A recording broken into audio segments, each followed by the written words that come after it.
देखा हमने क्या क्वेश्चन बा सी टेट के प्रश्न में पूछल गया है, लेकिन बहुत घटिया प्रश्न बा। हमके तो कुछ समझ में नहीं आवत, लेकिन चलो हम बता देते हैं तुम जने के तुम जने समझ लिया जा। देखो 1, 6, 15 मान लो कुछ संख्या मिसिंग बा, मतलब नहीं पता, फिर 66, फिर 91 बता। इमें जाना तो क्या करेगा, पिछला संख्या ला और फिर एक ऊ संख्या ला का कला विषम संख्या ला, तो 5 तो 6 आ गई, ठीक बना। अब का कला की फिर तो 6 मिल गई। अब देखो अब 6 के ला और फिर एमी विषम संख्या जोड़ा, लेकिन एमी कौन विषम संख्या जोड़ा, हे वाला संख्या से एक विषम संख्या छोड़ के, तो 5 के बाद अगला विषम संख्या आई 7, तो 7 के छोड़ के फिर अगला विषम संख्या कौन आई 9, तो 9 जोड़ा, तो ठीक बा 15, 9, 6, 15 मिल गई, ठीक बा। अब देखो अब 15 आ गई, तो 15 में जोड़ा तो 9 के अलावा विषम संख्या कौन होता 11 होता ना, तो 11 के छोड़ के अगला विषम संख्या कौन होता 13। तो देखो 5 के बाद 7 विषम संख्या होता तो एक छोड़ दो, फिर 9 विषम संख्या होता, फिर 9 के बाद 11 विषम संख्या होता, एक छोड़ दो, फिर 13 विषम संख्या होता 11 के बाद एक ला, और फिर 13 के बाद कौन विषम संख्या होता 15 होता, लेकिन 15 के छोड़ के हाई कितना हो जाए 15, 13,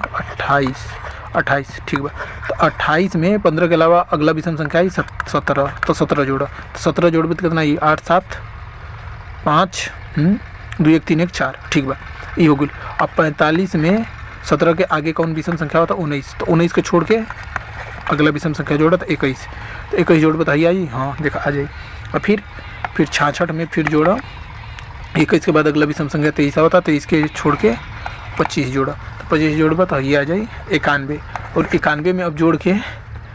तो 25 के बाद विषम संख्या 27 आई, तो 27 को छोड़ के प्लस 29 करा, तो फिर ऐसे चलत रहा था, समझ गए जाना। तो यानी हमने के आंसर आ गया 28। लेकिन इतना मतलब कि बिना मतलब के पैटर्न है, कौन पैटर्न के मतलब भल की एक विषम संख्या छोड़ के करो आगो, तो इधर तीनों के बाद और शुरुआत 5 से 5 विषम संख्या से करो, मतलब हाँ अच्छा 1 के बाद, हाँ 1 से चालू कर लो, तो 1 के बाद 3 छोड़ दो, यहाँ यो देखा यो 1 के बाद 1 से मतलब 0 से अगर चालू कर लो तो पहला विषम संख्या का है 1 आई, तो 1 के छोड़ के हाँ 1 के ले ला, ठीक बा। एक के बाद 1 के ले ला, तो यहाँ 5 का जोड़ ला, इसके 3 छोड़ दे 1 के बाद 1 विषम संख्या, तो मान ला 1 विषम संख्या अगर ले माना तो क्या कला 3 के छोड़ के फिर 5 पे, फिर 5 से 7 पे ऐसे चला था। लेकिन हमके सबसे घटिया का कला श्रेणी लगल है, ऐसा श्रेणी हमके हमारे मतलब कि दिमाग बेकार करे वाला चीज़ है, एक रटे के पड़ी तो जाने के सिंपल बात। जैसे कुछ चीज़ जैसे पिछला वीडियो में भी जो श्रेणी वाला रहे लुप्त संख्या रहे वो भी अभाज्य संख्या दे दिला, जो उनकी का कला कि पासवर्ड बनाए में तो यूज होला कि कोई खोल मत पाओ, कोई गेस मत कर पाओ, तो मतलब कोई ओके मतलब कि अंदाजा मत लगा पाओ, वो चीज़ होला का कला अभाज्य संख्या के वही बदे यूज कर जाला, वो चीज़ का कला तो जन के प्रश्न में दिले उसे इहो का कला एक विषम संख्या छोड़ के आ जे सम विषम संख्या ना जानत हुई ओके बता देता नहीं, ऐसा संख्या जो ना कि 2 से भाग चल जाए ओके सम संख्या कहला, जैसे 2, 4, 6, 8 फिर 10। अब देखो 10 जीरो आ गई ना, यूँ जीरो रहेला तो जीरो आ गई, तो मतलब जीरो बीस में ना आवेला कि जीरो होला है ना। अब देखो अच्छा फिर एक बाद 10 के बाद फिर 12 आ गई ना, तो अब हाँ अंकवा हर बार रिपीट होता रहेला, 12 के बाद 14 फिर 16 फिर 18 फिर 20 फिर का कला की हो जाला 22 मान लो, फिर यहाँ जाई का कला की 24 ऐसे चलत रही, तो यहाँ 3-4 बढ़ल करी, तो घूम फिर के जोना के अंदर मतलब जोना के लास्ट अंक 4, 6, 8, 0 और 2 होला, उ सम संख्या होला, एक 2 के भाग में बांट सकल, जैसे 6 के 2 भाग में बांट सकल, 3 के भाग में बांट सकल, 4 के 8 के कला 4 के भाग में बांट सकल, 10 के 5 के भाग में बांट सकल। अब विषम संख्या होला 3 जो 2 से विभाजित ना हो पाए,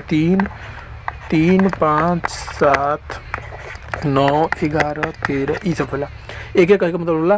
3, देखो 3 जोन बा 3 के 2 के भाग में ना बांट सकल, मतलब 1.5 मिली, लेकिन आधा अधूरा भाग में बांट सकल, पूरा ना बांट सकल ना, तो उसे 5 के भी 2.5 मिली, मतलब 10 में माना 1 और 3.5 मिली, 1 और का 9.5 मिली, 2 भाग में बांटे की कोशिश कर, तो आधा अधूरा भाग मिला था, पूरा भाग नहीं बटत, तो ऐसे है विषम हो गई है, विषम संख्या हो गई विषम, है सम संख्या हो गई सम। एक अंग्रेजी में इवन नंबर कहला सम संख्या के, एक ओड नंबर कहला ODD, एक EVEN इवन नंबर कहला, तो ये समझ गए ना। ये जो संख्या 5, 7 यही सब रहे, तो एक अंक छोड़ के जोड़ जाते रहे पिछला संख्या में, तो यही टाइप के रेडी रहे, तो ये तरीके से मतलब पैटर्न रहे, तो ये पैटर्न समझ गए 28 से आंसर रहे।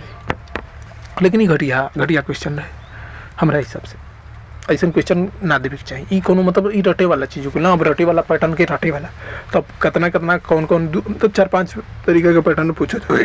जैसे भाज्य संख्या को गुल ये एक विषम संख्या छोड़ के ऐसे ही ककला 5-6 टाइप के पैटर्न याद करे पड़ी तो ओके ककला की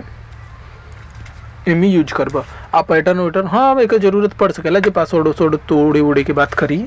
या पासवर्ड वासवर्ड के नया सिस्टम पासवर्ड के नया सिस्टम बनावे की कोशिश करब तो ये सब पैटर्न जे जल्दी जल्दी जाने की कोशिश करी ओकरा बदे आसानी रही। चलो ठीक बा इहो अपना जगह पे लेकिन हाँ ये परेशान करे वाला चीज़ है पैटर्न पैटर्न वैटर्न ज़्यादा हमके समझ में ना आवे। ठीक बा वीडियो बंद कर दें।